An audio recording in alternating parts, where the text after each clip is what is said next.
Sot do të flasim për ligjin e vettingut, i cili është zhbllokuar. Më në fund ka marrë një vendim nga gjykata kushtetuese, e cila ka shpallur kushtetues duke rrëzuar kështu automatikisht edhe kërkesën e Partisë Demokratike, e cila i kishte ankimuar duke deklaruar se është antikushtetues ligji i rivlerësimit të gjyqtarëve dhe prokurorëve. Me mua në studio është gazetari Ben Andoni për të kuptuar dhe për të analizuar të gjitha ato se çfarë do të ndodhë më pas dhe impaktin që ka ky vendim. Mirë se erdhat. Përshëndetje. Si e pat këtë vendim, zoti Andoni? Më duk një hap pozitiv në kuadrin e gjithë perceptimit që ka pas auditori shqiptar në lidhje me pritshmërinë për ligjin për vettingun. Por një lloj mesazhi pozitiv ishte marrë që në momentin kur Venecia i kishte kthyer. I gjithë problemi tani, me sa shikohet, është tek strukturat të cilat do e zbatojnë ligjin e vettingut. Dhe është një problem shumë i madh që mendoj që është përpara të ligjit, që janë dy strukturat themelore të vettingut, është Komisioni për rivlerësimin dhe është Kolegji i Apelit. Të dyja strukturat tepër të rëndësishme, të cilat duhet të funksionojnë përpara mbylljes punimeve plenare të Parlamentit, që për fatin tonë të keq mbyllet në maj. Janë vetëm 5 muaj, duke pasur parasysh që politika shqiptare gjithmonë krijon ngërçe, krijon artifica. I gjithë ky proces duhet mbaroj përpara të themi sesionit tjetër parlamentar, sepse askush nuk e di se si do jetë madhësia e majorancës tjetër. Nuk dihet predispozita e majorancës tjetër, paçka sepse ka shumë parashikime që një majorancë prap e tillë do jetë, por të shohim, nuk. A mund të themi që mori udhë të paktën dhe që shqiptarët mund në fundit mund të kenë një shpresë për shkëputjen e këtij sistemi drejtësisë? Besoj që ka marrë rrugë, nga politika? Por duhet kuptojmë diçka që nuk duhet të jemi euforik.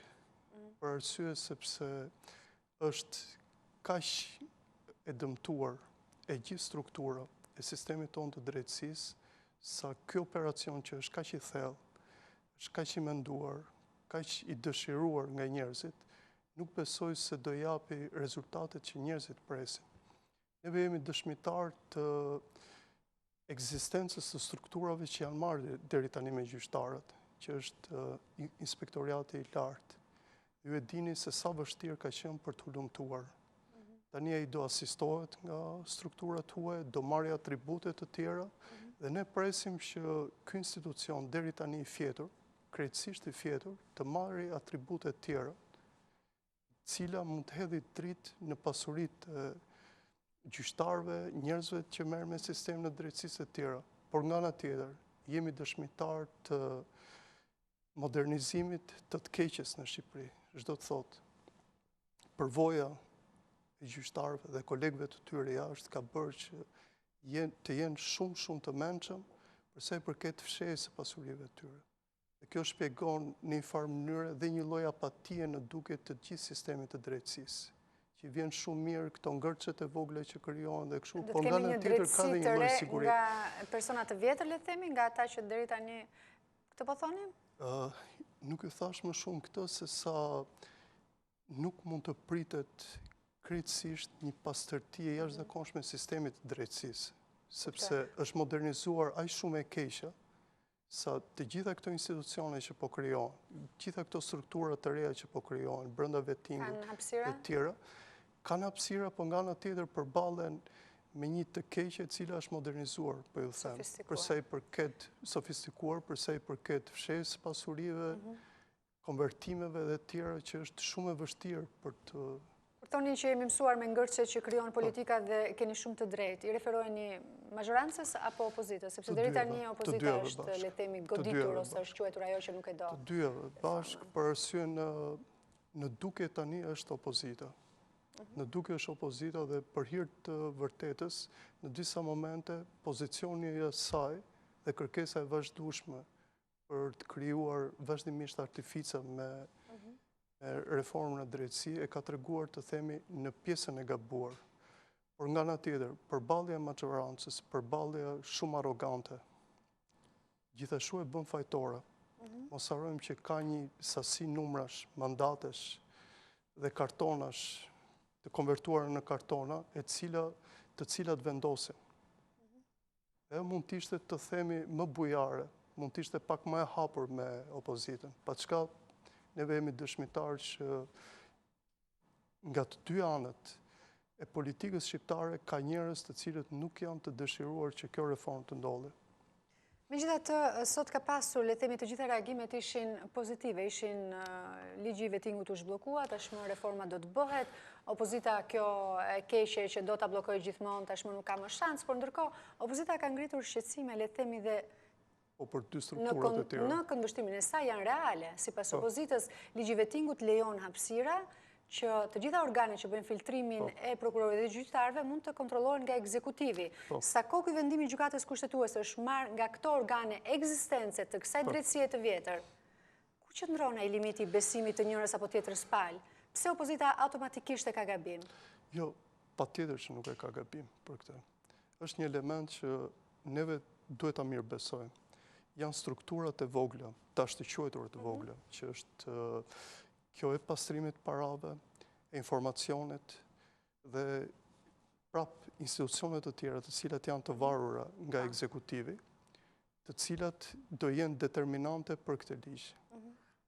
Por mos harrojmë se do ketë dhe asistencë të huaj, e cila vazhdimisht unë besoj, duke hapur një parantezë, që edhe në vendimin e gjykatës kushtetuese sot, ndikimi të huajve ka qenë determinant.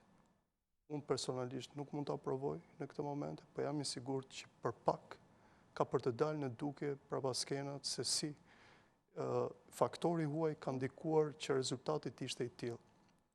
Dhe çdo t'ju them, duke u kthyer tek përgjigjja juaj, tek pyetja juaj, besoj që strukturat e huaja do jenë ato të cilat do mundohen ta çojnë përpara. Por duke folur në mënyrë metaforike, është një makinë e cila sapo niset dhe të themi po niset me një lloj të themi ushqim nga jashtë pak. Me kalimin e kohës do t'rregoj kjo makinë se sa e aftë do jetë që të funksionojë vetë. Ky është problemi. Dhe ai që u thash problemi në momentet që po flasim është që njerëzit të cilët do merren me zbatimin sa të ndershëm janë dhe sa të themi kanë përgjegjësinë atletare që brenda këtyre muajve, të pakët që kanë mbetur, duke anashkaluar problematikën e madhe. Do ju them që do filloj shumë shpejt problematika me kodin zgjedhor. Do fillojnë gjëra të tjera, akuza, kundër akuza për probleme të tjera që ne jemi dëshmitar, pritet janari dhe do plasin. Dhe besoj që nuk do jetë kaq i shpejt aksioni për vettingun sa që shpresin shumë njerëz. Përpara se gjykata kushtetuese të merrte një vendim, një shqetësim që është ngritur nga opozita, por edhe nga vetë kreu i gjykatës kushtetuese, ekskluzivisht për Oranjos, ishte presioni që po i bëi gjykatës kushtetuese. Vetë zoti Dedja nuk tha se nga kush, por që tha që ka presion. A mund të ketë ndodhur që ky vendim të ketë ardhur në një presion të fortë, qoftë nga ekzekutivi, qoftë nga ndërkombëtarët, qoftë nga gjithë ata që le të themi në një farë mënyrë donin që kjo reformë të miratohet, ky vetting të kalonte pra dhe reforma të niste punën sa më shpejt për shkak edhe të çështjeve të integrimit të Shqipërisë në Bashkimin Evropian? Vetë rezultati matematik 6-2 tregon që ka pasur një lloj ndikimi. Neve jemi shumë të vetëdijshëm dhe ne duam që ky ligj të kaloj, të provohet që ishte kushtetues, dhe nga ana tjetër, duam që ky ligj shumë shpejt të tregojë impaktin e tij. Por duke ditur që kjo gjykatë me të njëjtit antar ishte kaq skeptike, kërkoi mendimin e Venecias, nëse kjo shkelte apo jo konventën e drejtave njerëzit dhe të tjera dhe interpretime. Disa e komentuan jo skepticizëm, por më shumë që nuk donte të merrte barrën mbi vete, le të themi, për të arsyetuar më vonë edhe vendimin e saj. Në çfarëdo arsyetime që të bëjmë, thjesht matematikisht 6-2 tregon që ka pasur një lloj presione dhe tregon që ky institucion e ka pak frikën. Vendimi më i lartë i këtij institucioni suprem të funksionalizimit të vendit tonë është qëndrimi që ka mbajtur për sa i përket marrëveshjes së detit, duke u hedhur pas Ndërsa në këtë rast duket hapur që ka pasur një lloj ndikimi. Unë ju thash dhe pak më përpara që ditët do e provojnë, sepse tek ne për fatin e keq ka shumë njerëz që deklamojnë, ka shumë njerëz që nxjerrin gjëra, do tregohet ndikimi vërtet mbi këtë institucion. Është rrezikuar cilësia për shkak të shpejtësisë. Shpeshherë opozita ka thënë që ne duam një reformë për shqiptarët. Teknikët thonë që dhe në këto kushte, dhe me këto struktura të reja që janë futur, dhe me mënyrën se si është asistuar nga të huajt, prap ka shumë problematik në vetë reformën për drejtësi. Ata i shikojnë që tek ligjet e vogla dhe pastaj ke ndryshimet kushtetuese. Dhe ka pasur ndryshime aq masive, sa është e pamundur për korpusin e drejtësisë shqiptare, dhe themi gjithë funksionalizimit të shtetit shqiptar, që të ketë një lloj impakti të mirë. Ndërkohë, çfarë do thotë ky vendim për Partinë Demokratike? Besoj që duhet të jemi koshient për diçka. Tek e fundit. A mund të thuhet që një parti nuk e do reformën drejtësi dhe veçanërisht Partia Demokratike, dhe a mund të jetë kjo diferencë kaq e madhe mes një klase politike të një vendi? Nuk thuhet asnjëherë, por unë do t'ju them diçka. Ndoshta është pak e rëndë ta thuash, por klasa jonë politike është akoma në stade parapolitike. Vërtet janë sofistikuar pak përsa i përket ligjërimit politik. Skolastike do në të? Jo, parapolitike ju them në sensin që akoma nuk njohin konceptet bazë të politikës.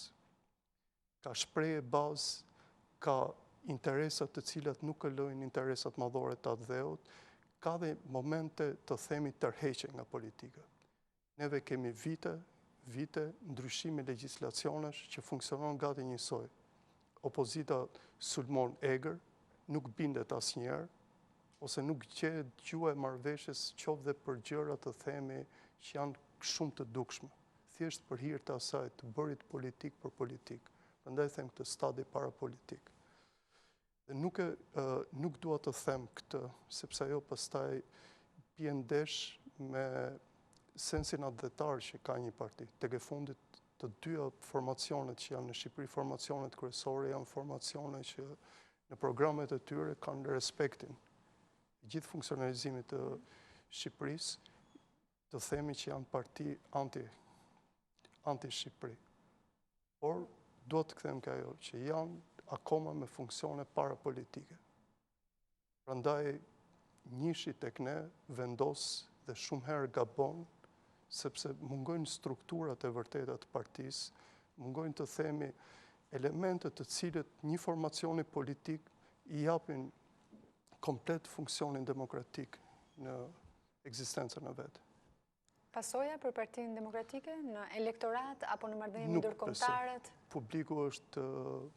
Publiku të themi të drejtën pret për emra, dhe sado që Partia Socialiste në këto momente po e shfrytëzon me shumë pathos, të jashtëzakonshëm, do jetë reformë krejtë dështuar në qoftë se nuk do ketë prenë vetë, që do thotë nuk do ketë emrat pas hekurave, ose nuk do ketë gjyqtarët e përjashtuar. Vetëm në atë moment, gjithë kjo reformë do quhet që po funksionon. Duke qenë se i paraprit, mendoni se do të kemi? Duke qenë se i paraprit dhe pyetjes, mendoni se do të ketë vërtet reforma do të sjellë pikërisht këto rezultate konkrete kaq të kërkuara nga ndërkombëtarët? Personalisht unë jam skeptik. Pse? Jam skeptik sepse duke ditur historinë 25 vjeçare të këtij vendi, kam parë që politikanët janë shumë të dobët për sa i përket funksionit politik, ligjërimit të drejtë politik, jo retorikës boshe, por janë shumë të zotët për të fshehur, janë shumë të zotët për të manipuluar. Dhe besoj që legislativi jonë dhe ai që do vi pas, nuk kam shumë shpresë që do të çojë shumë përpara këtë reformë, kaq dëshiruar për njerëzit. Shkurtimisht, se ne ka përfunduar koha, rolin e ndërkombëtarëve si e keni parë? E kam parë pozitiv, në fillim shumë konfuz, por me kalimin e kohës kam parë që janë bërë gjithmonë më shumë aktiv sepse kanë filluar të kuptojnë mentalitetin e shqiptarëve. Por, prap dyshoj që ata njohin realisht, të themi, strukturën shqiptare. Do të thënë, një ligj i mirë bëhet kur ti njeh dhe strukturën se si funksionon një vend. Nuk besoj që akoma tuajt e njohin realisht Shqipërinë. Falenderoj që ishit në studim. Faleminderit.